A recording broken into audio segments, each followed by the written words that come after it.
Hey everybody, it's Jane from Jane Stitches. I wanted to show you guys what I'm working on. I tend to be someone who's got a lot of different projects going on at the same time. And I certainly will not disappoint this time around. So this is what I'm working on. First thing up is something I've been working on for quite a while. It's my swirling star quilt. This is all hand pieced. And I will put the link if you want the pattern, the free pattern from me.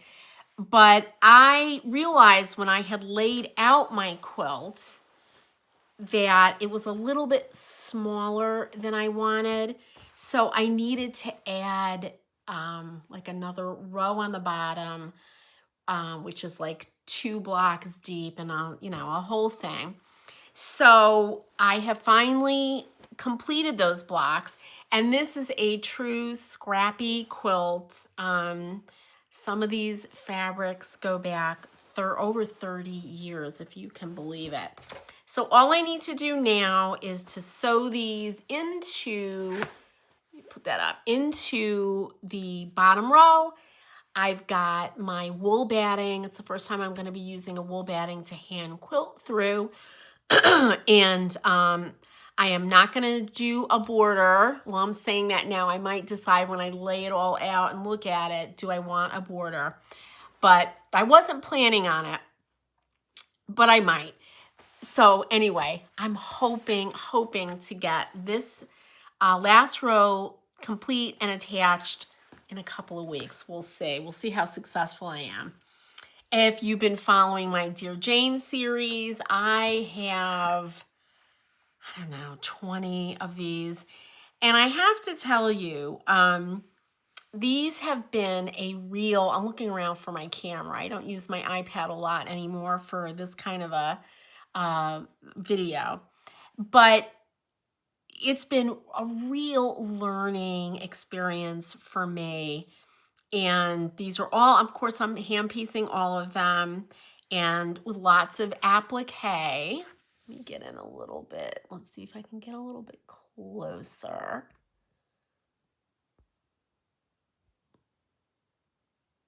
There we go.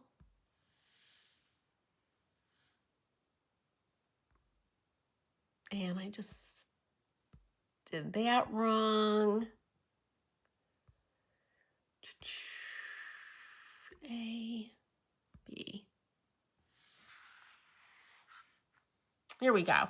So you could see here I've got applique, applique, applique, and it's just been a lot of fun. Every single one of these blocks is different, as you can see, and if you're familiar with the Jane Stickle quilt, you know that.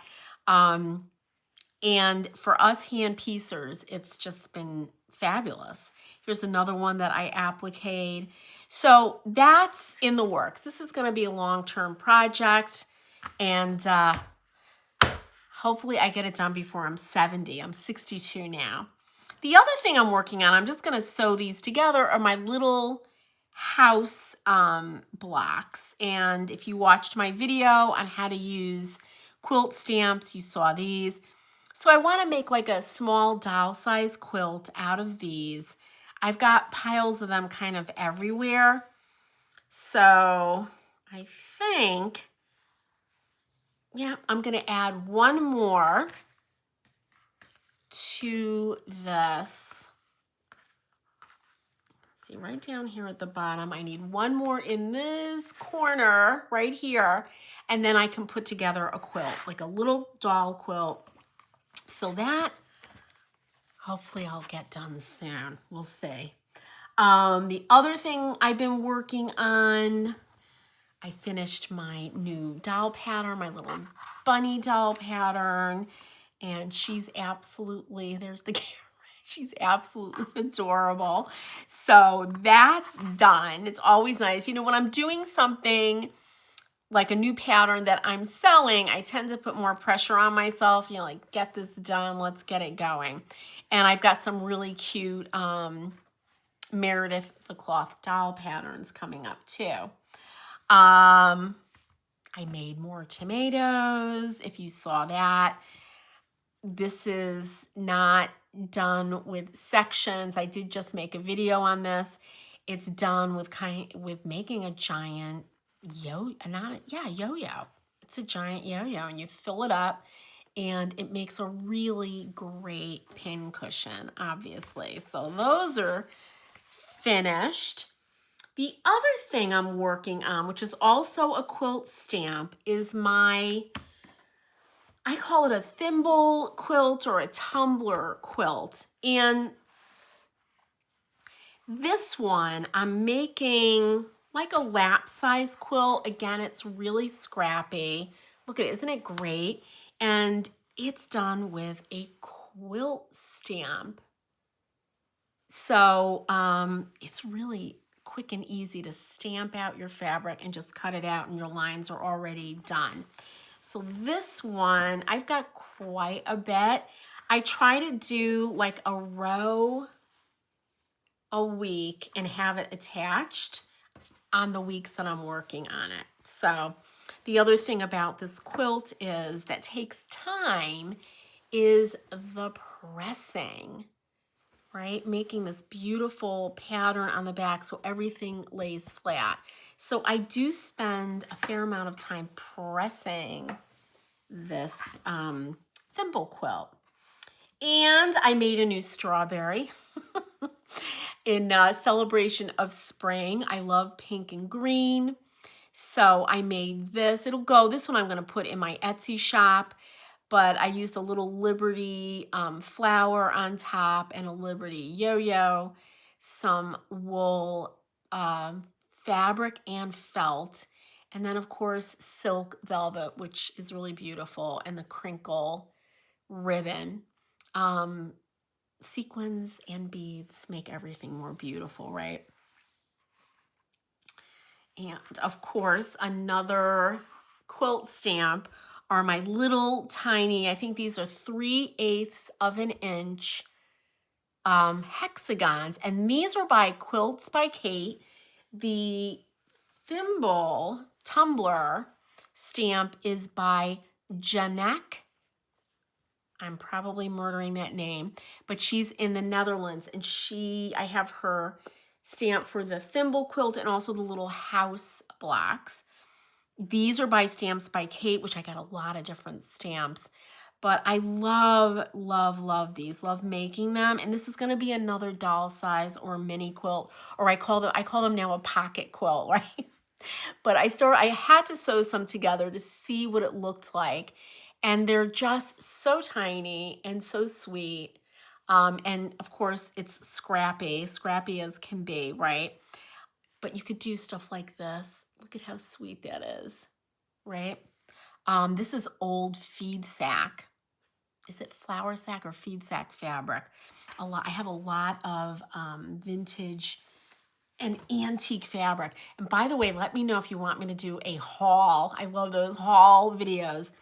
But I went to a local shop that just turned 1 year old, and it's called Revive Art. Of course, I'm not getting the entire name, but people donate what they're not using, and you can go in and buy it for just such a low price. And she has in there mountains of fabric. So I bought a giant bag of fabric there, and I just love it. The other one I'm working on that I started again, because I'm just trying to wrap up some of this stuff that I have started. It's this pattern, and I started this a while ago. I found the pattern a while ago, and I read it as like Ohio home plate, like a baseball reference, or Kansas home plate, because it looks like a home plate, I guess, in baseball. I don't watch sports really, but I've been using my 1920s reproduction. I think they're called Aunt Grace fabrics, and even these are 30 years old. They're becoming antique, but I'm gonna make like a small lap quilt with these and just sew them together and get it done so I can get that out of my production. A little new pattern I'm working on is this strawberry. Let's is my camera focusing? But it's a little strawberry needle book. I'm obsessed with needle books, and I'm going to show you why in a second. So I'm like, it's spring, strawberry shortcake, all that good stuff. So I drew out a strawberry and was playing around with it, and some embroidery, just some sweet, little strawberry seeds. It's not quite where I want it to be. It's almost there. What I wanted to show you guys, and you probably saw my video on this if you follow me. This is this little sewing portable kit carry-all, and I will put again the link for this. I just love it. I use it now. I'm picking up my grandson at school a few afternoons a week, so I bring my sewing with me, and this has been fabulous for that. But inside I added a little tiny hexagon, there we go, pincushion to kind of go with everything happening there. And that goes in this first pocket. And then I have my 2 Altoids tins, and I of course made a video about making these, but I use them every time I stitch when I'm out of the house. Here's one. I got these. These are Fons and Porter. Remember Fons and Porter on PBS, public TV? These were, I bought these at a church sale. I went to a church quilt show, and they had this big sale of all fabrics and stuff. Again, I'll add that to my haul of the Revive Arts place, because I got these little scissors that fit into my Altoids tin. And then I have my needle book in here.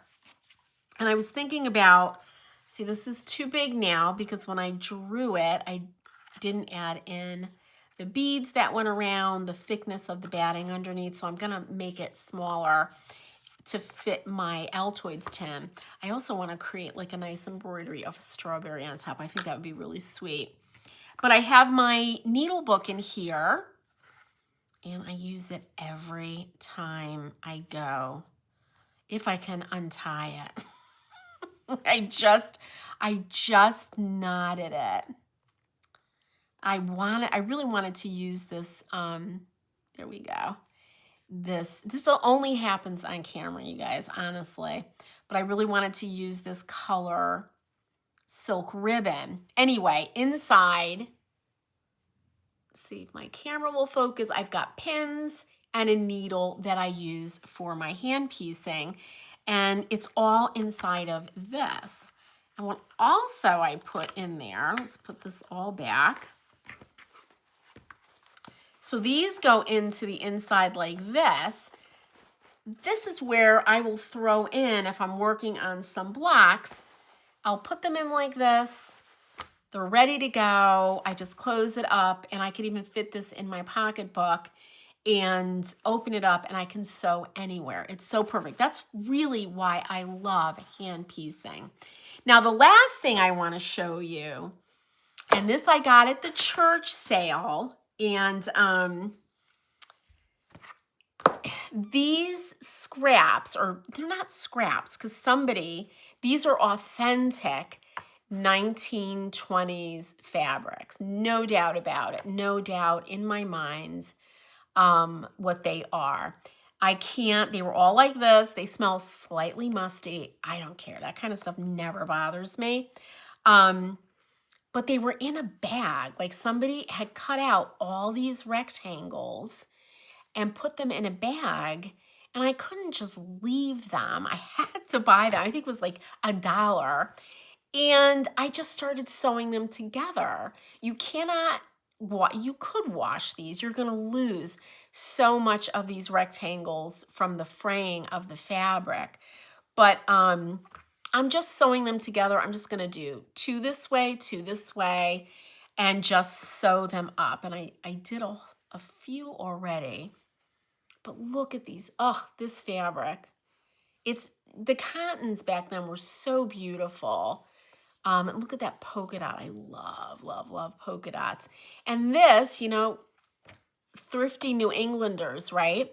They cut something up that was already hand sewn together with some other, there's her stitches or his right there, and they whip stitched around the seam allowance. But I just love that. So I'm just going to sew them all together. Look at these. The gingham, real, not printed, the real deal. And not a lot of gingham now has, it's polyester. So I'm just thrilled to have found this. I am drawing my sewing line, my seam allowance.